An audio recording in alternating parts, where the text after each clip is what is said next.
já tinha um trabalho na aldeia desde 2009. A primeira vez que eu fui lá foi para fazer um registro de uma festa.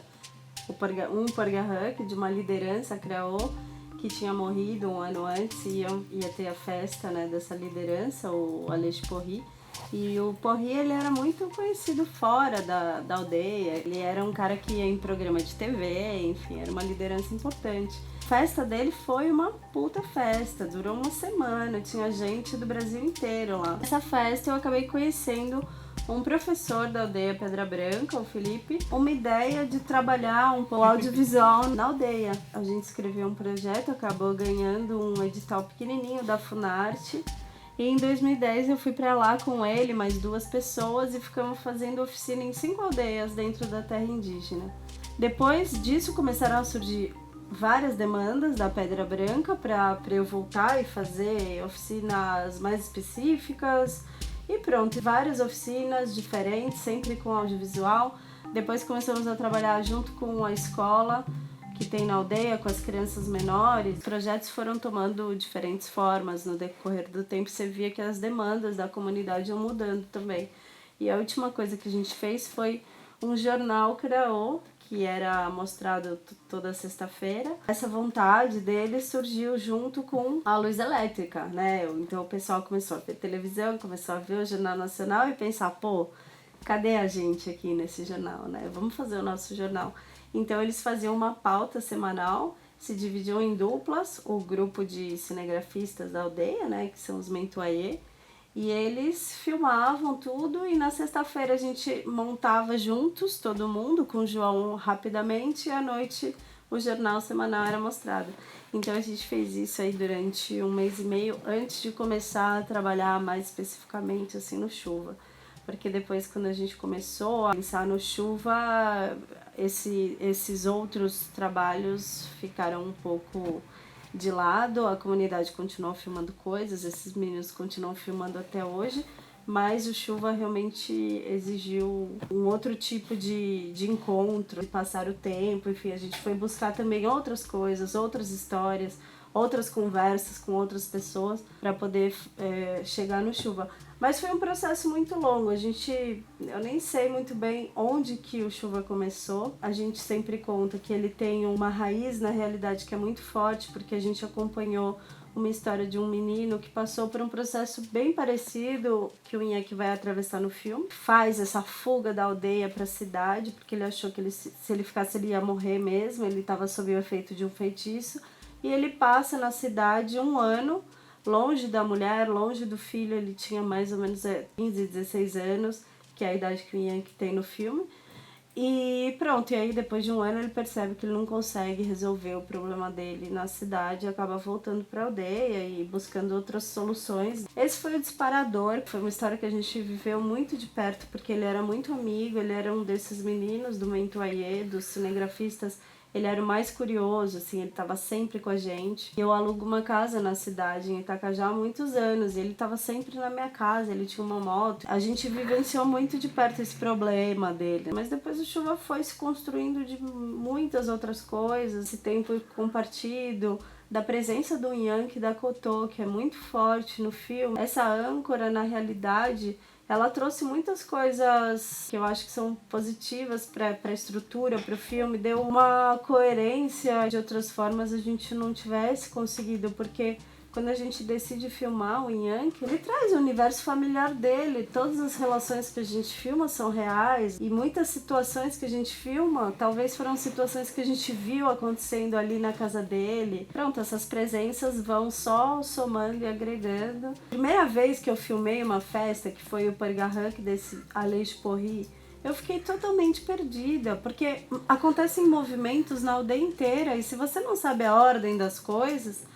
você não sabe para onde apontar a câmera. Foi a coisa mais difícil que eu já filmei, foi aquela festa. Porque para construir a festa do Chuva, a gente filmou 2 festas que aconteceram realmente na aldeia. Jamais poderia produzir aquela festa para o filme. Esse tempo passado na aldeia, ele permitiu a gente cometer menos erros do que se costuma fazer quando uma equipe de filmagem enorme decidiu ir para um lugar que nunca viu na vida, com pessoas que nunca viram na vida, numa língua que não entendem nada, e se propõe a fazer um filme, tentar se aproximar ali de uma forma que a gente acredita e que eu acho que os Craô também acreditam e se sentem confortáveis. Há uma universalidade no sentimento do luto. Todas as sociedades, em qualquer momento histórico ou geográfico, têm dispositivos para se relacionarem com o luto,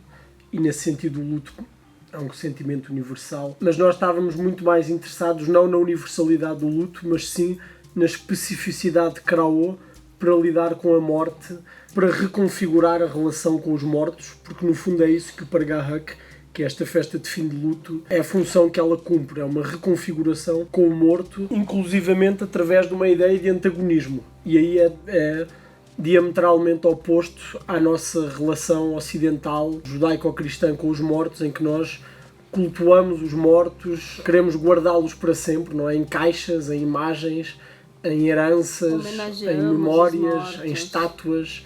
No fundo é como se os mortos nunca se fossem verdadeiramente embora das nossas vidas.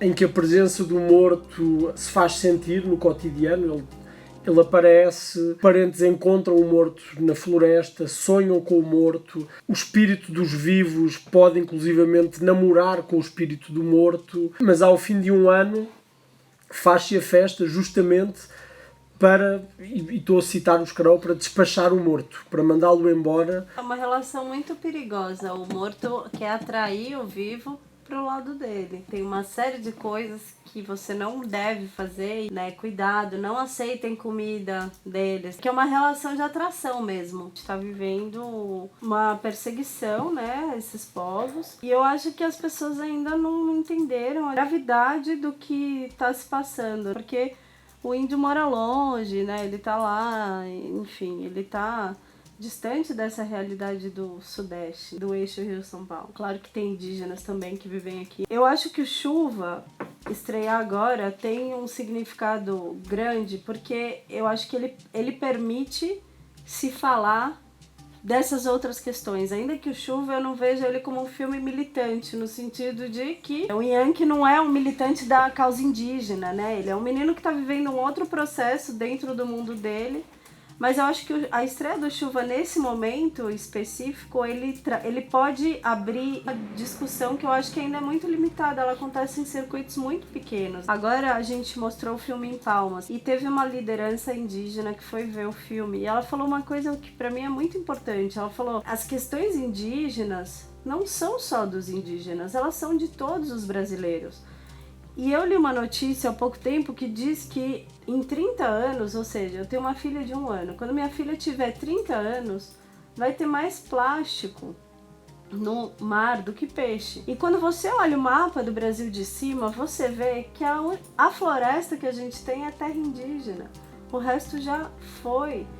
E isso não é um problema só deles, isso é um problema de todo mundo, porque eu não acredito que, mesmo os eleitores do Bolsonaro, eu juro, eu não acredito que essas pessoas têm filhos, elas têm netos também.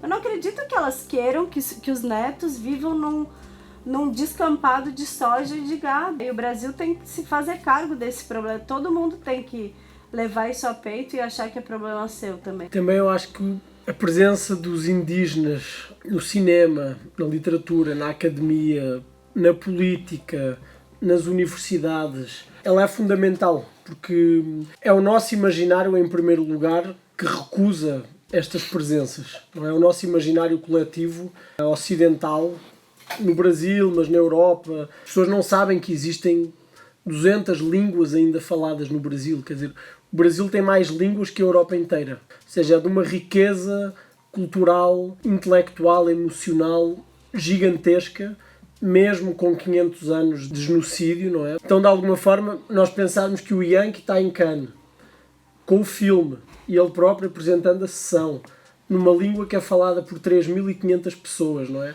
E é esse Brasil que sai para fora, não é? Não é o Brasil do gado, da soja, nem dos biquinis em Copacabana. É o Brasil indígena dos povos originários que se impõe, que fala e que diz: nós estamos aqui, nós continuamos aqui, vamos estar sempre aqui. Enquanto houver uma árvore de pé, nós vamos estar aqui também. Então, cada vez mais esse espaço tem que ser conquistado.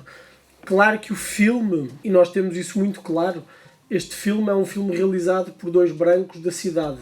Então, de alguma forma, é muito importante ter em mente que estas imagens não se podem sobrepor a outras imagens que estão a ser produzidas hoje no Brasil, em todo o Brasil. Uma grande parte das aldeias hoje e dos povos tem acesso a câmaras, filma as suas realidades, é dono das suas histórias e das suas narrativas e, portanto, essas vozes têm que se impor cada vez mais. E eu acho que cada vez mais estas alianças com não indígenas vão ser configuradas em função das necessidades de cada povo e essas necessidades vão se transformando. Eu acho que mais tarde ou mais cedo, aquilo que está a acontecer na antropologia, que está a ser oxigenada pelo pensamento ameríndio, não é?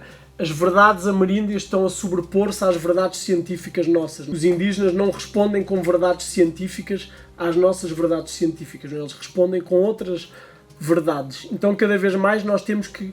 É uma questão de imaginário também. Eu acho que ser de esquerda é também uma questão de imaginário, é ser capaz de ter elasticidade intelectual e emocional para incluir todas estas figuras no nosso espectro de possibilidades. E os indígenas vão mais longe ainda. A quem estas coisas acontecem é também às árvores, aos animais, aos espíritos, à floresta como um todo, não é?